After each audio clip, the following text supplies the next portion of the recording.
નમસ્કાર. આદર્શ એજ્યુકેશનમાં આપનું હાર્દિક સ્વાગત છે. વિદ્યાર્થી મિત્રો, આજે આપણે 23મું લઘુ કાવ્યો એટલે કે દુહા, મુક્તક અને હાઈકુ વિશે વાત કરવાની છે. તો સૌપ્રથમ આપણે કવિ પરિચય જોતા જઈએ અને સાથે સાથે હાઈકુ, દુહા અને મુક્તકની પણ ચર્ચા કરીએ. તો સૌપ્રથમ આપણે કવિ શ્રી રઈસ મણિયારનો પરિચય મેળવીએ. રઈસ મણિયારનું મૂળ વતન વલસાડ પાસેનું પારડી ગામ છે અને તેઓ MD બાળરોગ નિષ્ણાંત થયેલા ડૉક્ટર છે. કાફિયાનગર શબ્દ મારા સ્વભાવમાં જ નથી, નિહાળતો જા એ તેમની નોંધપાત્ર કૃતિઓ છે. અસ્તિત્વ અને વ્યક્તિત્વ, ગઝલ રૂપ અને રંગ, ગઝલનું છંદોવિધાન તેમના વિવેચનના ગ્રંથો છે. બાળ ઉછેરની બારાખડી તેમનું બાળ ઉછેરનું નોંધપાત્ર પુસ્તક છે. મિત્રો, આમ જો રઈસ મણિયાર વિશે વાત કરીએ તો વ્યવસાયે તેઓ એક બાળ રોગ નિષ્ણાત એટલે કે બાળકોના ડૉક્ટર છે, પણ સાહિત્ય તરફની એમની રુચિ વધારે રહેલી છે. હવે એમને ગઝલ તરફ વધારે પ્રેમ, તો એટલા માટે એમને ગઝલ રૂપરંગ, ગઝલનું છંદોવિધાન એવા વિવેચન ગ્રંથો છે એ બનાવ્યા છે. એ સિવાય કાફિયાનગર, તમને ખબર છે ગઝલનું બંધારણ, ગઝલની અંદર રદીફ, કાફિયા, શેર, તખલ્લુસ આ બધું ગઝલની અંદર તમને જોવા મળે છે. આપણે 17મી ગઝલ દિવસો જુદાઈના જાય છે, ગની દહીંવાલા એના કવિ છે.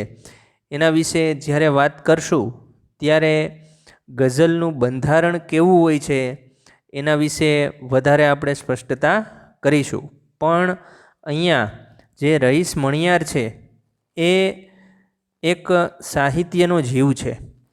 એમણે મુક્તકની જે રચના કરેલી છે એના વિશે વાત કરીએ તો મુક્તક એક કાવ્ય સાહિત્યનું લઘુ સ્વરૂપ છે.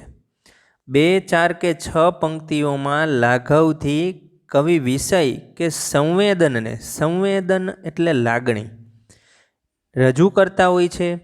આ જગતમાં અનેક પ્રકારના સંઘર્ષો છે, એમાં હાર્યા વગર સતત આગળ વધતા રહેવાનું છે. સુખ અને દુઃખ તો એક સિક્કાની 2 બાજુ છે. સુખમાં છકી નથી જવાનું ને દુઃખમાં તૂટી નથી જવાનું. આ દુનિયામાં એવો કોઈ મુગટ એટલે કે એવી જવાબદારી નથી કે જેમાં ભાર ના હોય. આનંદથી એ ભારને પણ વહન કરવાનો ભાવ આ મુક્તકમાં આપણને જોવા મળે છે. મિત્રો, જવાબદારી કોને કહેવાય?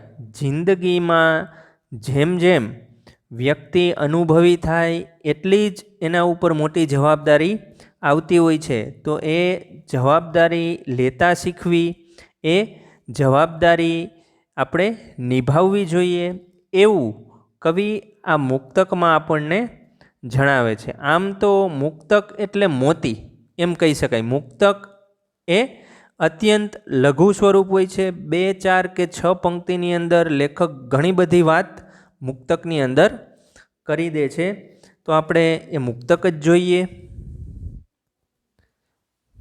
અહીંયા જે મુક્તક આપેલું છે એ જોઈએ.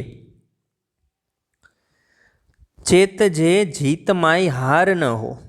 ચેતજે એટલે સાવધાન રહેવાનું કહે છે કવિ, કે તને એવું લાગે કે તું જીતી ગયો, જગત તે જીતી લીધું, પણ તારી જીતમાં કદાચ તારી હાર હોય.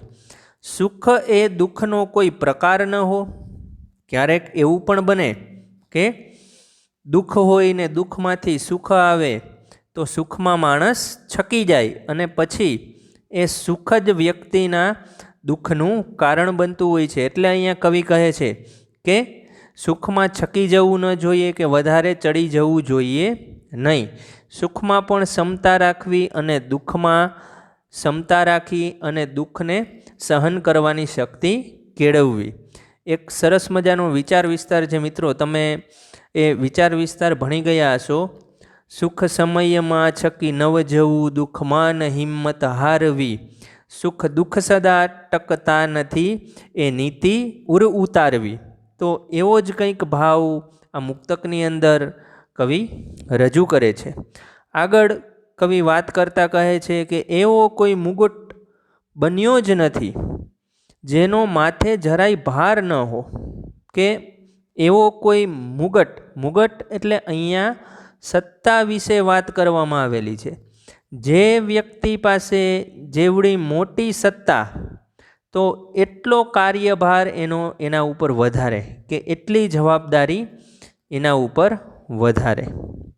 એક સરસ મજાની જે ઘટના છે એ મને અત્યારે યાદ આવે છે, તો એ હું તમને કહું.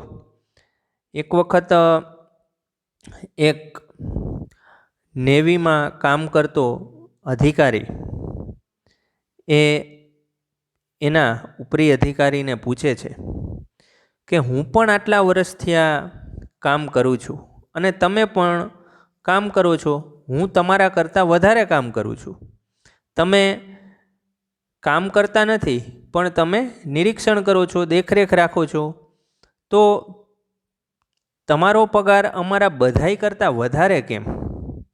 આવો પ્રશ્ન એ નેવીનો અધિકારી નેવીના કેપ્ટનને કરે છે. એટલે નેવીનો કેપ્ટન એને સમજાવે છે કે ભલા માણસ, જે વ્યક્તિની જેટલી મોટી જવાબદારી હોય ને એ વ્યક્તિનો પગાર પણ એવડો જ હોય, કારણ કે એની જવાબદારી વધે છે. આજે આ જહાજ એ કોઈ મુસીબતમાં આવી પડે અને જો જીવ ગુમાવવાનો વારો આવે કે કટોકટી થાય તો મારે પણ આ જહાજ સાથે જ ડૂબી જવું પડે અને પ્રથમ મારે મહત્ત્વ છે એ જહાજની અંદર રહેલા જે મુસાફરો છે એને બચાવવા માટે આપવું પડે. ત્યાર પછી મુસાફરો બચી જાય ત્યાર પછી જે કર્મચારી ગણ છે એટલે કે તમે લોકો, તો તમને બચાવવાની જવાબદારી પણ મારી જ છે. અને જો તમે બધા બચી જાઓ અને પછી જો સમય હોય તો હું મારો જીવ બચાવી શકું, નહીંતર હું મારો જીવ છે એ બચાવી ન શકું. એટલે હે ભલા માણસ, જે વ્યક્તિની જવાબદારી જેટલી મોટી છે, જોખમ જેની ઉપર જેટલું મોટું છે એટલું જ એનું વળતર પણ મોટું હોય છે.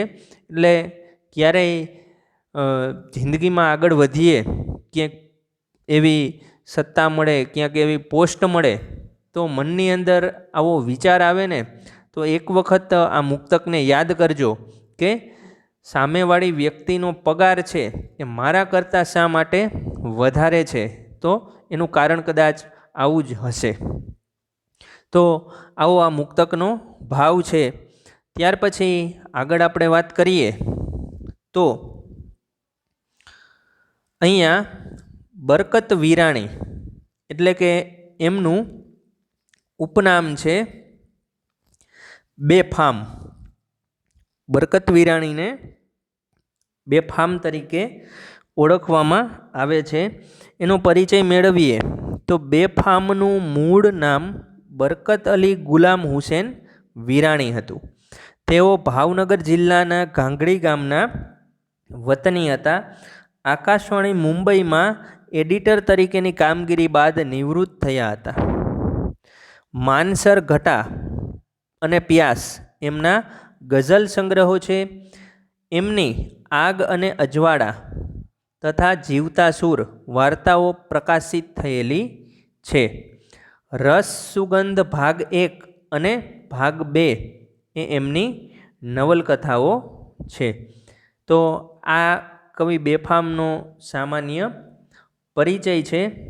હવે એમણે જે મુક્તકની રચના કરેલી છે એ મુક્તકની અંદર કર્મનો મહિમા સમજાવવામાં આવેલો છે કે માણસની સફળતા એની હાથની રેખાઓમાં નહીં પણ એમની મહેનતમાં હોય છે.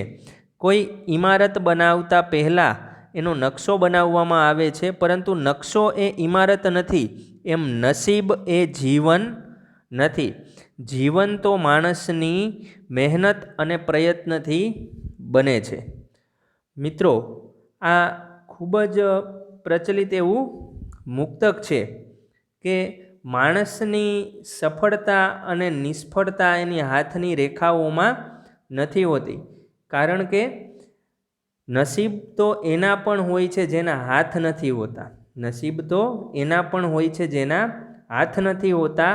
અને જો માણસના હાથમાં નસીબની રેખા ન હોય ને, તો માણસ પરિશ્રમ વડે અને મહેનત વડે એ રેખાઓને પોતાના હાથમાં કંડારી શકે છે. એવું જ સરસ કંઈક આપણને પ્રેરણા આપી જાય છે આ મુક્તક. તો મુક્તક જોઈએ આપણે. મુક્તકમાં કવિ શું કહેવા માગે છે એના વિશે વાત કરીએ. સફળતા જિંદગીની હસ્તરેખામાં નથી હોતી, ચણાયેલ ઇમારત એના નકશામાં નથી હોતી. અહીંયા સફળતા જિંદગીની હસ્તરેખામાં એટલે કે માણસ હાથની રેખાઓ જોઈ અને બેઠો રહીએ કે આજે મારું નસીબ બદલશે, કાલે મારું નસીબ બદલશે, તો એ રીતે ક્યારેય પણ માણસનું નસીબ બદલતું નથી. પણ જો એ પરિશ્રમ કરશે, મહેનત કરશે, તો એનું નસીબ ચોક્કસ બદલાશે. એટલે કહે છે કે ચણાયેલ ઇમારત એના નકશામાં નથી હોતી. જ્યારે એક ગગનચુંબી ઇમારત બનાવવાનું નક્કી થાય છે, તો ત્યારે સૌપ્રથમ એનો નકશો બનાવવામાં આવે છે કે ઇમારત કઈ રીતે બનશે, એનું પહેલાં પ્લાનિંગ કરવામાં આવે છે.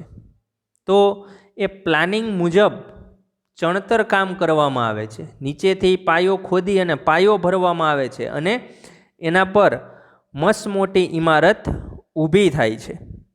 પણ જો એ નકશો બનાવનાર માત્ર ને માત્ર એ નકશો બનાવીને સંતોષ માનત કે ભાઈ આ નકશામાં ઇમારત બની ગઈ એટલે આવી ગયું, તો શું એ ઈંટ અને સિમેન્ટનું ચણતર કામ થયેલી જે જીવંત ઇમારત છે, એટલે કે જે સાચી ઇમારત છે, એ બની શકે? ન બની શકે. એટલે અહીંયા કવિ આપણને મહેનત કરવાની વાત કરે છે, પરિશ્રમની વાત કરે છે કે સૌથી પહેલાં પરિશ્રમ અને પછી પ્રારબ્ધ. પરિશ્રમ વગર પ્રારબ્ધ પાંગડું છે. એક સરસ મજાનું વાક્ય, આ મને એવું લાગે છે આ સરસ એક સ્લોગન ક્યાંક મેં વાંચેલું છે કે પરિશ્રમ વગરનું પ્રારબ્ધ પાંગડું છે. પ્રારબ્ધ એટલે નસીબ. જે માણસ મહેનત નથી કરતો, પરિશ્રમ નથી કરતો ને, એને મારા નસીબમાં આવું હશે, આવું હશે એવો વિચારવાનો પણ કોઈ અધિકાર નથી કે હક નથી. એટલે જ મિત્રો, મહેનત કરવી જિંદગીમાં ખૂબ જ જરૂરી છે. તો આવી સરસ પ્રેરણા આપણને આ મુક્તકમાંથી મળે છે અને આ વિચાર વિસ્તાર તરીકે પણ પરીક્ષામાં એક વખત પૂછાઈ ગયેલું છે. એટલે આ મહત્ત્વનું છે, બરાબર? ખાસ ધ્યાનમાં રાખજો. આગળ વાત કરીએ આપણે. તો ત્યાર પછી કવિ મુરલી ઠાકુર, એનો પરિચય આપણે મેળવીએ. તો મુરલીધર રામચંદ્ર ઠાકુર સાબરકાંઠા જિલ્લાના ઉમેદગઢના વતની હતા. તેઓ ગુજરાતીના અધ્યાપક અને ત્યારબાદ આકાશવાણીમાં ગુજરાતી કાર્યક્રમોના નિર્માતા બન્યા હતા. સફર અને બીજા કાવ્યો તેમના કાવ્યો સંગ્રહાયા છે. મેળો તેમના બાળગીતોનો સંગ્રહ છે.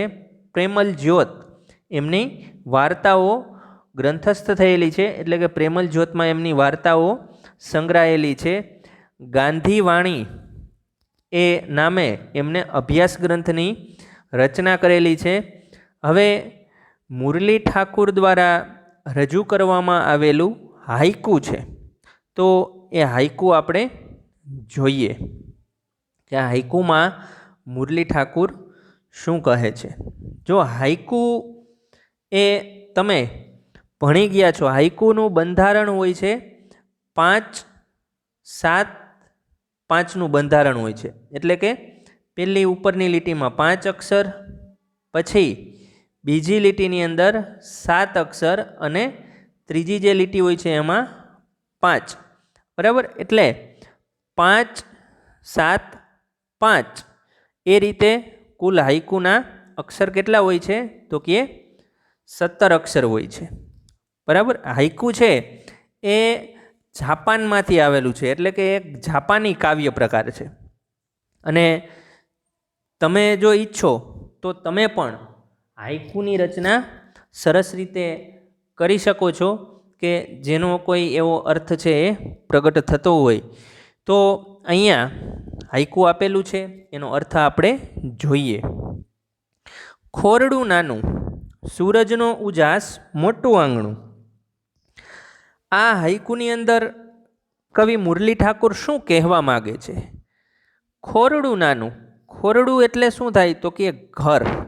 બરાબર? ખોરડું એટલે ઘર. તો કે ઘર કેવું છે? તો કે ઘર નાનું છે, ખોરડું નાનું છે.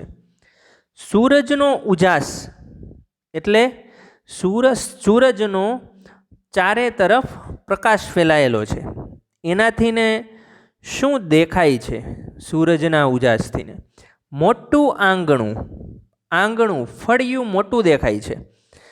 આ હાઈકુની અંદર કવિ એ કહેવા માગે છે કે ઈશ્વરે ભલે આપણને નાનું ખોરડું આપેલું હોય, ઘર ભલે નાનું હોય, ઘર ભલે નાનું હોય, પણ અહીંયા પ્રકૃતિ આપણને ઘણું બધું આપી જાય છે. એટલે કે કદાચ આપણા નસીબમાં, આપણે કહીએ પ્રારબ્ધ નસીબ, તો આપણી સ્થિતિ પ્રમાણે આપણું ઘર ભલે નાનું હોય, ખોરડું ભલે નાનું હોય, પણ સૂરજનો ઉજાસ તો પ્રમાણમાં એટલો જ આપણને પ્રાપ્ત થાય છે, અને એનાથી ને આપણું આંગણું છે એ દીપી ઉઠે છે, મોટું થઈ જાય છે. એટલે અહીંયા કવિ કહેવા માગે છે કે કુદરત કોઈ સાથે કોઈ પણ પ્રકારના ભેદભાવ રાખતું નથી કે રાખતી નથી. કુદરત છે એ બધાને સમાન આપે છે, બધાને સરખું આપે છે, બધાને સરખી નદી મળેલી છે, બધાને પર્વતો, વાતાવરણ, હવા બધાને સમાન ભાવે કુદરતે વહેંચેલું છે. એટલે એમાં ક્યાંય અમીરાઈ કે ગરીબાઈના ભેદભાવ કુદરત જોતી નથી. એવો સરસ આ હાઈકુનો ભાવાર્થ છે. મિત્રો, એક વાત આના ઉપરથી મને સરસ યાદ આવી ગઈ. એક વાત મેં સાંભળેલી છે કે માણસ છે ને એ ગમે એવું નાનું કામ કરતો હોય કે નાની નોકરી કરતો હોય, કોઈ સફાઈ કર્મચારી હોય કે કોઈ ક્લાસ 1 અધિકારી હોય, સફાઈ કર્મચારી એના નાના સરખા ઝૂંપડા જેવા મકાનમાં જઈ અને પોતાના ઘરમાં પહોંચે અને ખાટલે બેસે ને તો એને હાશકારો થાય, કારણ કે ધરતીનો છેડો ઘર છે. એટલે ઘર ભલે નાનું હોય અને ક્લાસ 1 અધિકારી પોતાના બંગલામાં જઈ અને સોફા ઉપર બેસે ને તો પણ એના આખા દિવસનો થાક ઉતરી જાય કે હાશ ઘરે આવી ગયા. એટલે અહીંયા કુદરત છે ને એ કોઈ પણ પ્રકારના ભેદભાવ વ્યક્તિ સાથે રાખતું નથી. એ વાત અહીંયા કવિ શ્રી મુરલી ઠાકુરે આપણી સામે મૂકેલી છે.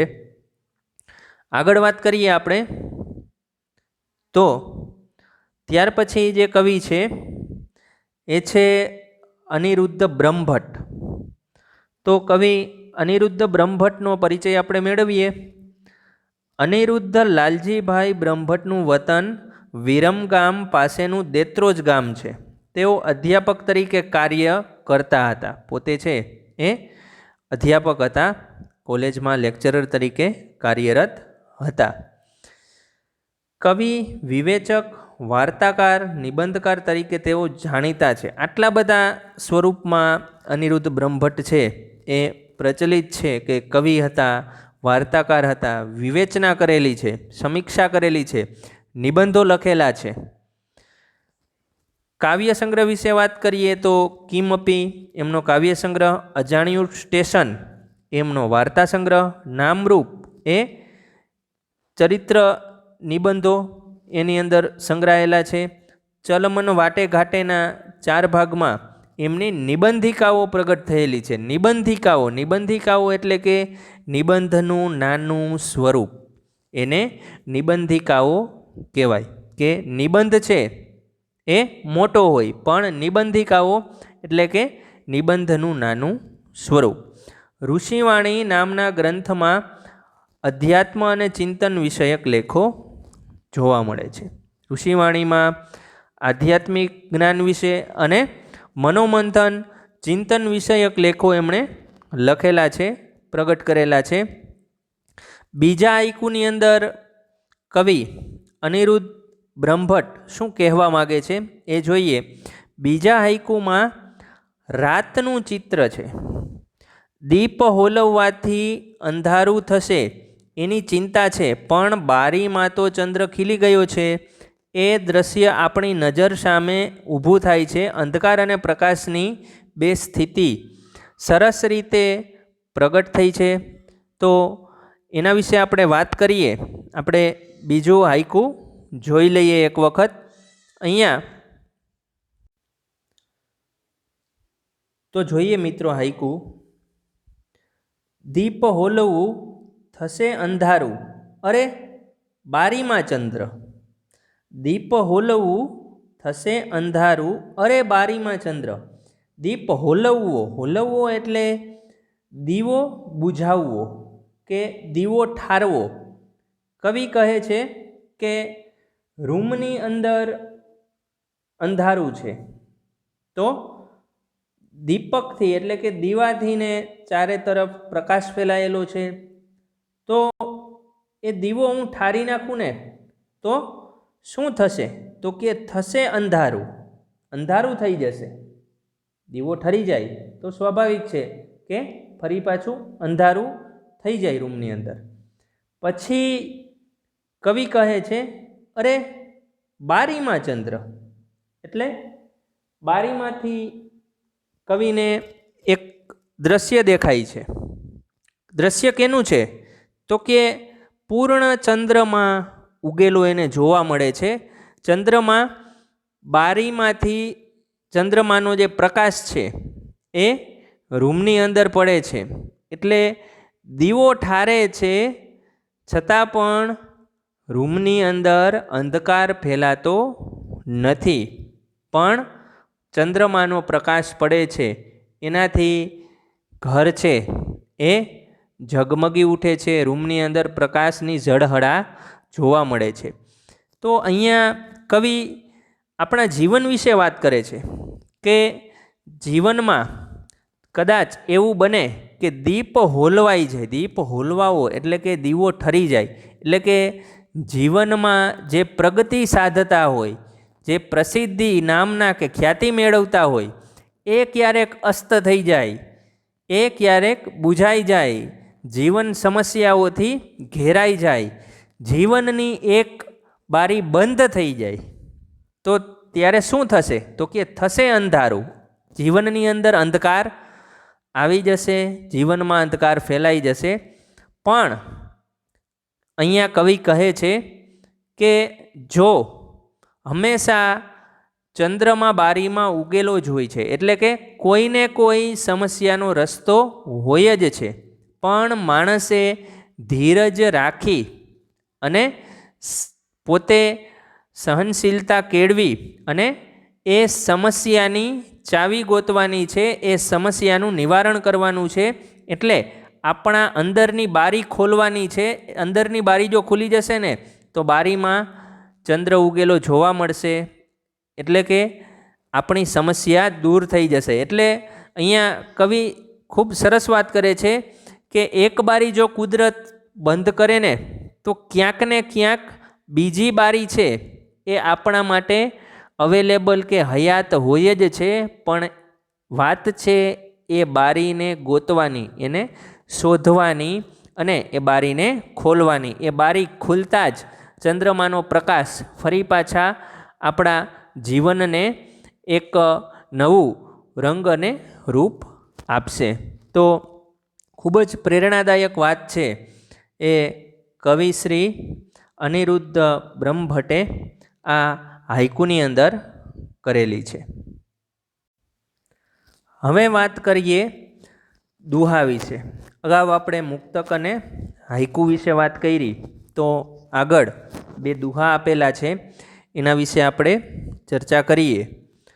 દુહા એ મૂળ લોક સાહિત્યનું સ્વરૂપ છે. અત્યંત લાઘવથી, લાઘવ એટલે ટૂંકમાં કોઈ પ્રસંગ ભાવ રજૂ થતો હોય છે. પ્રથમ દુહામાં ઉત્તમ વ્યક્તિ બનવું કેટલું અઘરું છે એ ભાવ જુદા જુદા ઉદાહરણો દ્વારા વ્યક્ત થયો છે. કુલદીપક થવું એટલે કે પોતાના કુળને ઉજાડવું કઠિન છે. દેશદીપક થવું એ તો દુર્લભ છે, એટલે કે ખૂબ જ મુશ્કેલ છે. જ્યારે જગતના દીપક બનવું અને આખા જગતને ઉજાડવું એ તો કોઈ ભગવાનનો અંશ હોય એ જ વ્યક્તિ કરી શકે. એવો કંઈક ભાવ આપણને આ દુહાની અંદર જોવા મળે છે. દુહો એ એક લોક સાહિત્યનું સ્વરૂપ છે. આપણે લોક ડાયરાઓની અંદર, લોકવાણીની અંદર ઘણા તમે દુહાઓ સાંભળેલા હશે. એ ટૂંકમાં જ કોઈ ઘટના, બનાવ કે પ્રસંગ વિશે વાત કરી જતા હોય છે. અને દુહા છે એક સચોટ અસર એ આપણા ઉપર ઉપજાવતા હોય છે. તો જે પહેલો દુહો છે એનો ભાવાર્થ જોઈએ તો કુલદીપક થવું કઠિન છે, એટલે કુળને ઉજાડવું, આપણા કુળને આપણે ઉજ્જવળ બનાવવું એ ખૂબ જ અઘરું કામ છે, મુશ્કેલ કામ છે. એટલે કવિ કહે છે કે એમનેમ કુલદીપક બની શકાય નહીં. એવા કાર્યો આપણે કરવા પડે કે જે આપણા કુળનું નામ ઉજ્જવળ કરે. દેશદીપક દુર્લભ, એટલે કે દેશદીપક બનવું એટલે કે દેશનું નામ ચારે તરફ ફેલાવવું એ તો ખૂબ જ દુષ્કર કાર્ય છે, એટલે કે ખૂબ જ મુશ્કેલ કામ છે, દુર્લભ છે. અમુક વિરલાઓ જ આ કામ છે એ કરી શકે છે. દાખલા તરીકે આપણે ઇતિહાસમાં આના ઉદાહરણો પડેલા જ છે. સરદાર વલ્લભભાઈ પટેલ વિશે વાત કરીએ, ગાંધીજી વિશે વાત કરીએ, જવાહરલાલ નહેરુ, બરાબર. તો જે આ દેશના જે ઘડવૈયા છે, ભગતસિંહ છે, ચંદ્રશેખર આઝાદ, જે આ દેશનું જેને આઝાદ કરાવેલો છે, જેના માટે એને પોતાનું લોહી રેડેલું છે, એની વાત કરીએ તો દેશદીપક થવું અત્યંત દુર્લભ છે. જગદીપક જગદીશના અંશી કોક અલભ્ય, એટલે કે એના કરતાં પણ દુષ્કર અને મુશ્કેલ કામ તો જગદીપક થવું છે. એટલે કે જગતને એક નવો રસ્તો ચીંધવો, જગતની અંદર એક નવા યુગની સ્થાપના કરવી એ તો અતિ મુશ્કેલ કાર્ય છે. અને એ મુશ્કેલ કાર્ય કોણ કરી શકે? તો એ તો કોઈ એવી જ વ્યક્તિ કરી શકે કે જે જગદીશના કોઈ અંશી હોય, એટલે કે ભગવાનનો અંશ હોય ને કોઈ. અંશી એટલે અંશ, જગદીશ એટલે કે જગતનો ઈશ્વર. જો અહીંયા જગત પ્લસ ઈશ છે, બરાબર, જગદીશ છે એ એની તમે સંધિ જોવો તો જગત પ્લસ ઈશ થાય છે, એટલે જગતનો ઈશ્વર, આ દુનિયાની રચના કરનાર, એને જગદીશ કહેવાય. તો જગદીશનો કોઈ અંશ હોય ને એ જ વ્યક્તિ કોઈ આવું અલભ્ય, એટલે કે ઘડીકમાંથી લાભપ્રદ ન બને એવું કાર્ય એ આ ભગવાનનું કોઈ સ્વરૂપ હોય કે ભગવાનનો કોઈ અંશ હોય ને એ જ વ્યક્તિ કરી શકે છે.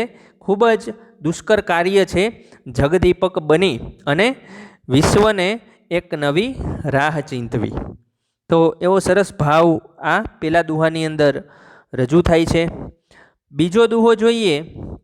બીજા દુહામાં કવિએ વર્ણવ્યું છે કે આદર અને સ્નેહ મહત્ત્વના છે, તે જ સાચો સંબંધ છે. આદર અને સ્નેહ વિનાના ઘરમાં સોનાનો વરસાદ થતો હોય તો પણ ત્યાં ન જવું જોઈએ. ખૂબ જ સરસ વાત અહીંયા કરવામાં આવેલી છે કે આવ નહીં આદર નહીં, નહીં નયનમાં ને, તે ઘર કદી ન જઈએ, ભલે કંચન વર્ષે મેં.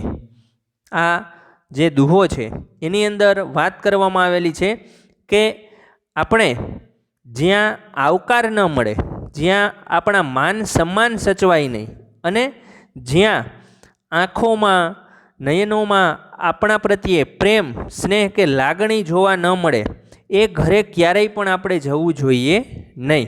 પછી ભલે એના ઘરે છે એ પૈસાની, ધન સંપત્તિની રેલમ છેલ હોય, કે ભલે કંચન વર્ષે મેં, કંચન એટલે કે સોનાનો વરસાદ, કે ભલે એના ઘરે સોનાનો વરસાદ થતો હોય છતાં પણ જ્યાં સુધી આવકારો નથી, આદર નથી, નયનોમાં નેહ નથી, સ્નેહ નથી, ત્યાં સુધી એના ઘરે છે એ જવું જોઈએ નહીં, કે એવા ઘરે છે એ જઈ અને આપણે આપણું માન ગુમાવવું જોઈએ નહીં. સરસ મજાની આ વાત છે એ કવિ દુલાભાયા કાગનું આવકારો એ કાવ્ય છે એ મને યાદ આવી ગયું છે કે હેજી તારા આંગણિયા પૂછીને કોઈ આવે તો આવકારો મીઠો આપજે. હેજી તારા આંગણિયા પૂછીને કોઈ આવે ને તો એને તું આવકારો મીઠો આપજે. કેમ તમે આવ્યા એમ તું ન પૂછજે, હળવે હળવે હળવે હેતથી એને પાસે બેસાડજે અને આવકારો મીઠો આપજે. તારી ઘરે કોઈ મહેમાન આવે ને તો તું એનું સ્વાગત કરજે, એને આવકારો મીઠો આપજે, અને ક્યારેય તું એને એમ પૂછતો નહીં કે તમે શું કામે આવ્યા છો, શું કારણ છે. પ્રેમથી, હળવાશથી તું એને તારી પાસે બેસાડજે અને એની સાથે તું પ્રેમપૂર્ણ વર્તન કરજે, વ્યવહાર કરજે. એવી સરસ વાત આ આવકારો આ કાવ્ય છે એ ખરેખર આપણા હૃદયને સ્પર્શી જાય છે, જે કવિ દુલાભાયા કાગે વાત કરેલી છે.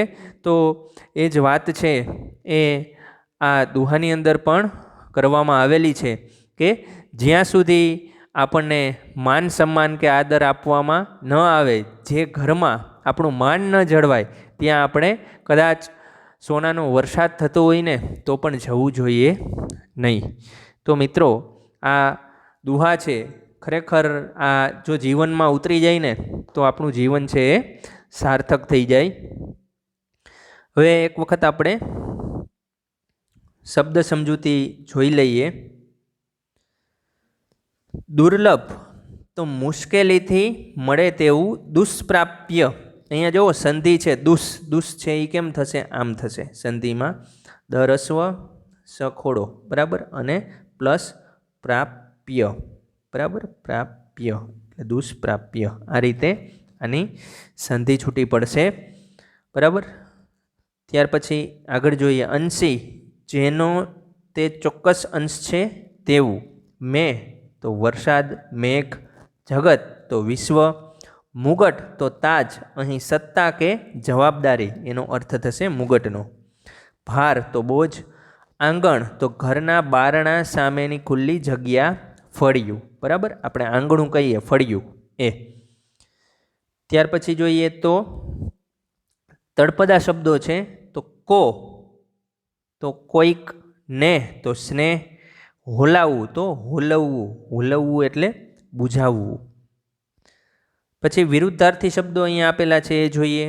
દુર્લભ તો સુલભ એટલે કે સારી રીતે લાભ મળે એવું, એટલે કે સરળતાથી જે પ્રાપ્ત થાય એને સુલભ કહેવાય, અને દુર્લભ એટલે કે ખૂબ જ કઠિન અને મુશ્કેલીથી મળે એ દુર્લભ.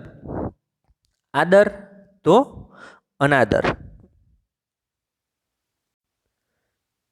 તો વિદ્યાર્થી મિત્રો, ફરી પાછા નવા ટોપિક સાથે મળીશું. ત્યાં સુધી આવજો.